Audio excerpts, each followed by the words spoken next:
Hey bachcho, I hope you all are doing great. So welcome back to your own channel Genius Time. Hope you all are learning very new thing each and every day and applying this to your subject, right? So start करते हैं हमारा आज का session जो कि related है topic percentage से। Previous sessions में परसेंटेज से रिलेटेड काफी सारे बेसिक्स पॉइंट्स पर हम बात कर चुके हैं। तो आज स्टार्ट करते हैं कुछ और बेसिक्स पे और लेते हैं उससे रिलेटेड कुछ question. So are you ready to learn? चलिए सो स्टार्ट करते हैं हमारा सेशन।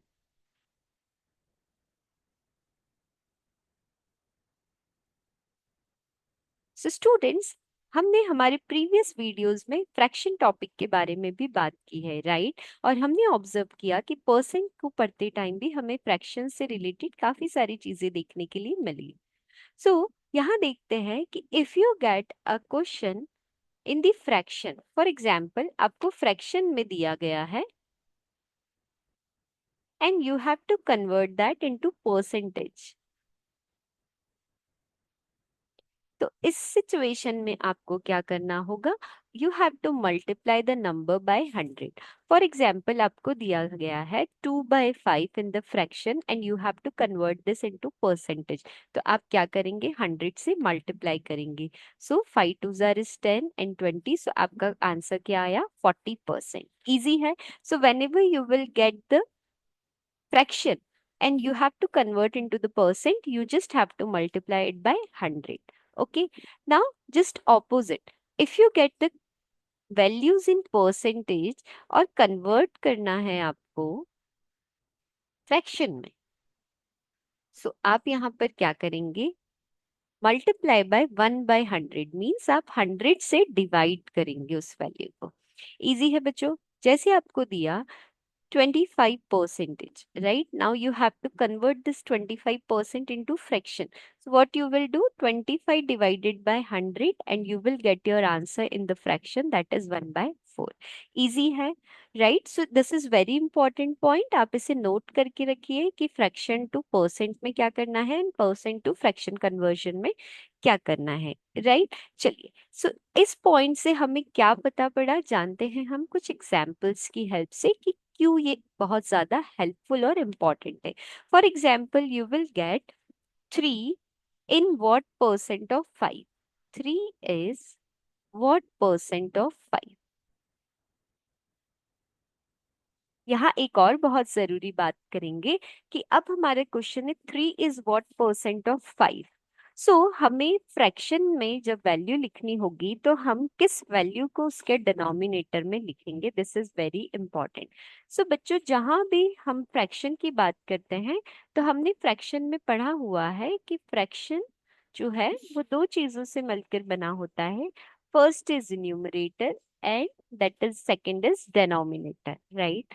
सो जब भी हमारा जो बेस होगा डिनोमिनेटर में होगा, राइट, कि हमारे क्वेश्चन में जो भी वैल्यू में बेस को लेकर मतलब आधार को लेकर बात की जाएगी, सो वो वैल्यू हमेशा ही किस में आएगी? आपके डिनोमिनेटर में आएगी। This is most important point because हम ये भूल जाते हैं कि डिनोमिनेटर में हमें कौन सी वैल्यू रखनी है या न्यूमरेटर में कौन सी रखनी है।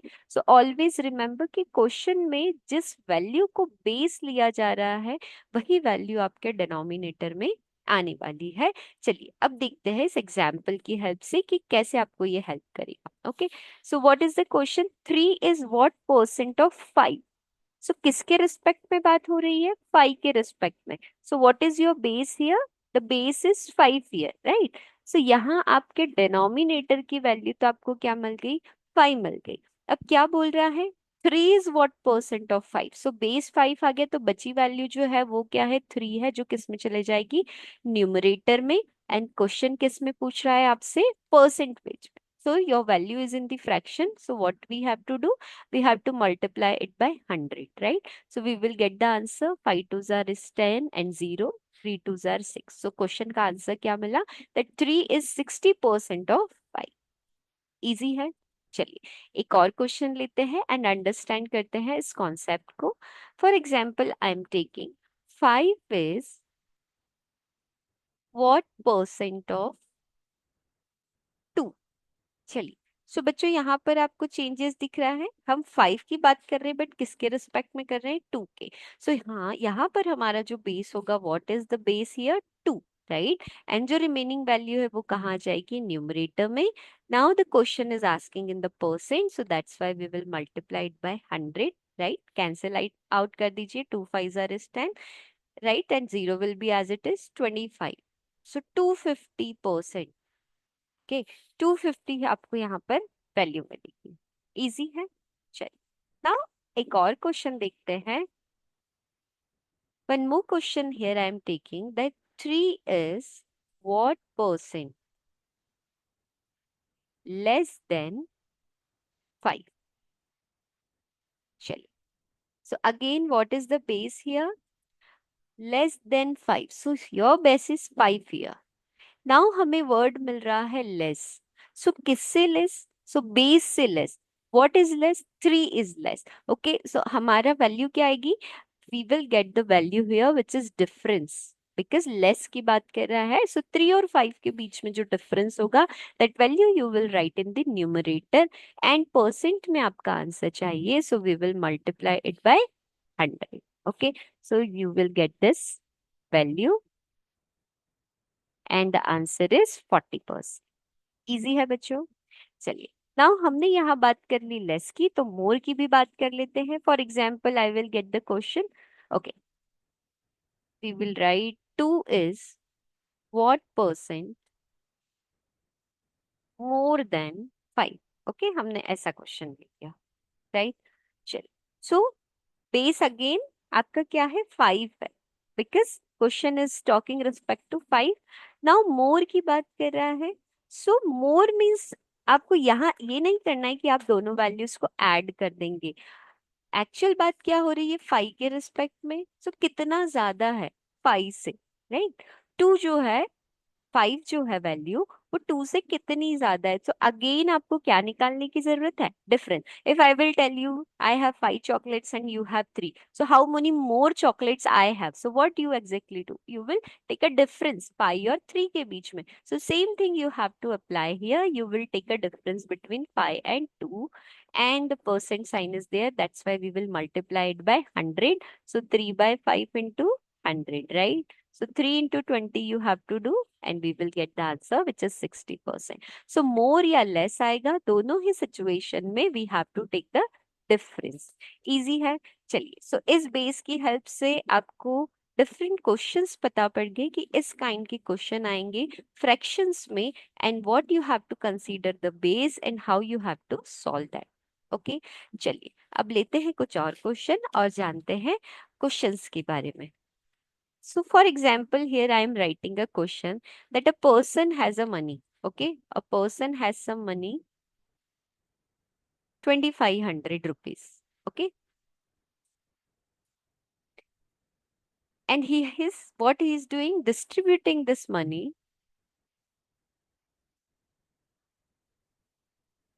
between two people.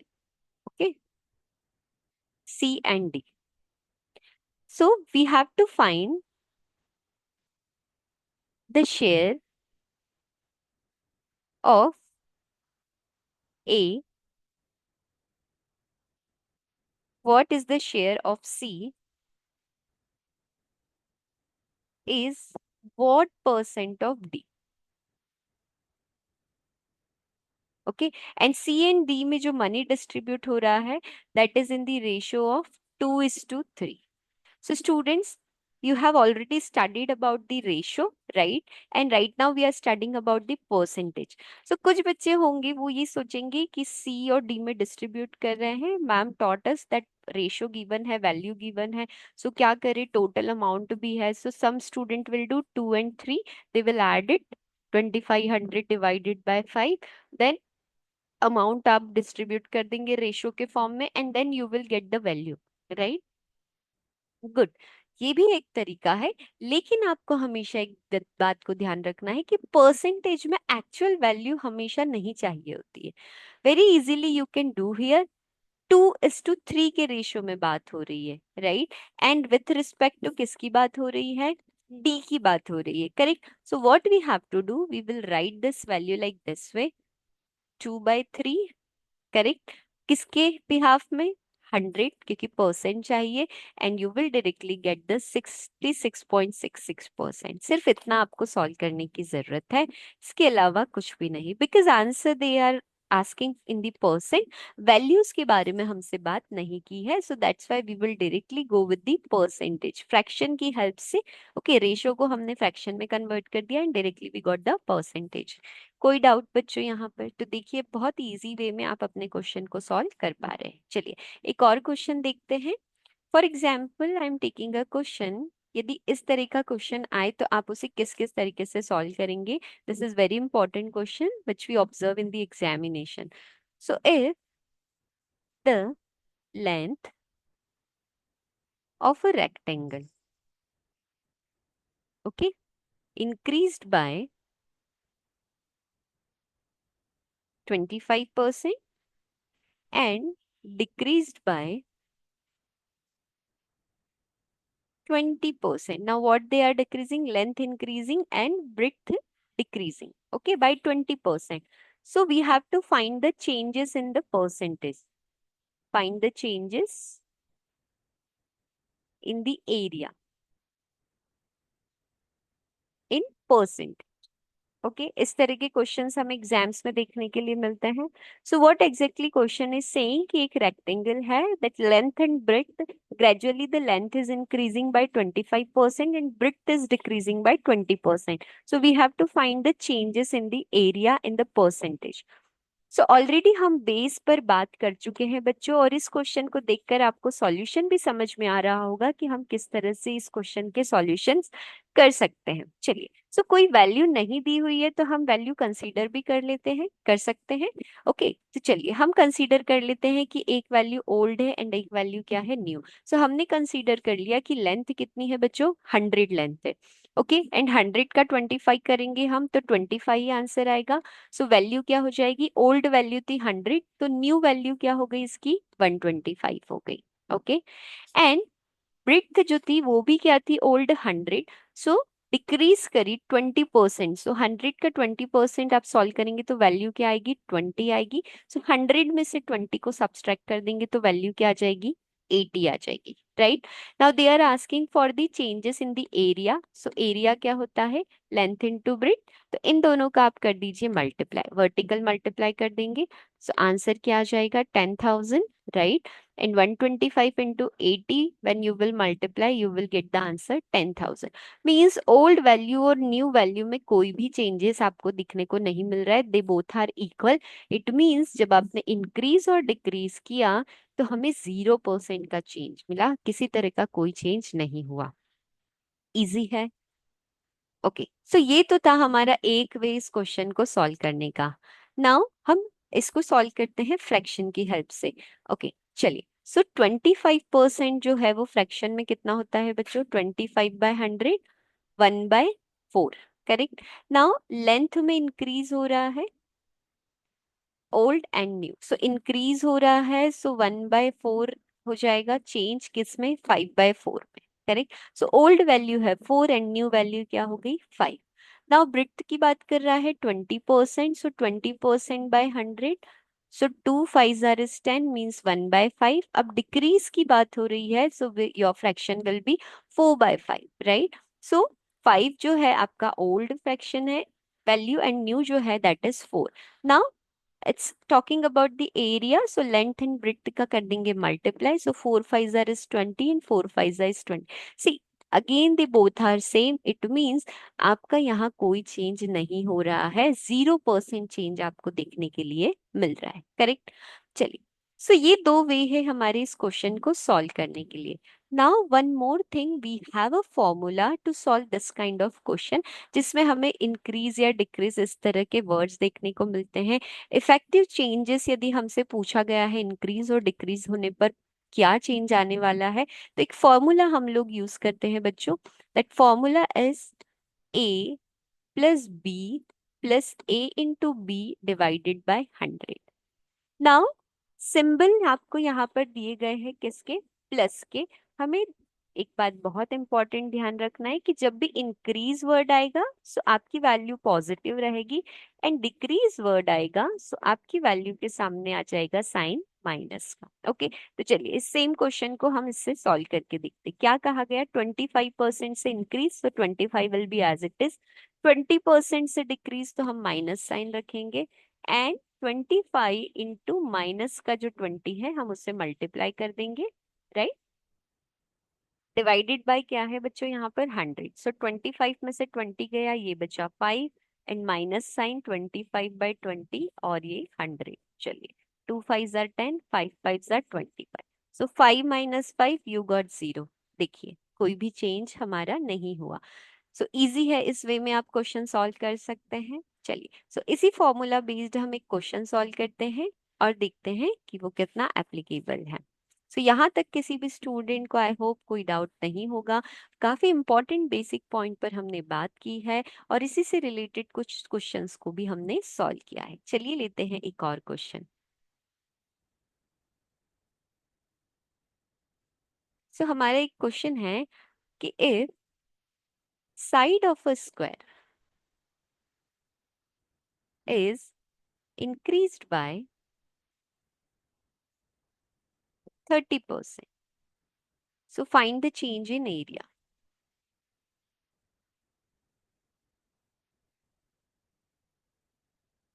Formula direct use कर सकते हैं, इंक्रीज वर्ड है मीन्स आपको पॉजिटिव पॉजिटिव साइन है, you directly put the 30 and 30 into 30 divided by 100।